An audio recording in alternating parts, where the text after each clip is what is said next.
तुम्ही या चॅनलवर नवीन असाल तर सबस्क्राइब करा, तसेच लाईक आणि शेअर नक्की करा। जय शिवराय।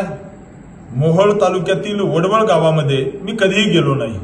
मोहोळ तालुक्यातील वडवळ गावातील बांधवांनी मला कधीही विरोध केला नाही, माझी कुठली तक्रार नाही। मी त्या ठिकाणी कसल्या पद्धतीने कुणालाही काही कारवाईची मागणी सुद्धा केलेली नसताना त्या ठिकाणी तहसीलदार मोहोळ यांनी त्या ठिकाणी मराठा युवकांवरती अशा पद्धतीने एक नोटीस देणं, कारवाईची नोटीस देणं याचा मी निषेध करतो। जिल्हाधिकारी महोदयांना मी विनंती करतो की तहसीलदार मोहोळ यांना आपण त्या ठिकाणी अशा पद्धतीने चुकीची जी नोटीस तहसीलदार मोहोळांनी दिलेली आहे त्यांच्यावरती त्या ठिकाणी कारवाई झाली पाहिजे।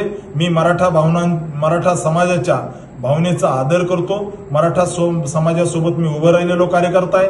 मराठा समाजासाठी मी विधानसभेमध्ये आवाज उठवलेला कार्यकर्ता आहे आणि भविष्यात सुद्धा खासदार म्हणून मराठा समाजाला आरक्षण भेटलं पाहिजे, टिकणारं आरक्षण भेटलं पाहिजे, याच्यासाठी निश्चित मी मराठा बांधवांच्या सोबत आहे। त्यामुळे मी कलेक्टर महोदयांना, जिल्हाधिकारी महोदयांना विनंती करतो की अशा पद्धतीने चुकीची जी कारवाईची नोटीस तहसीलदार महोदयांनी दिलेली आहे त्या तहसीलदार महोदयांना तात्काळ त्या कारणे दाखवा नोटीस द्यावी आणि ही नोटीस जी तहसीलदार मोहोळ यांनी दिलेली आहे ती नोटीस तात्काळ मागे घ्यावी।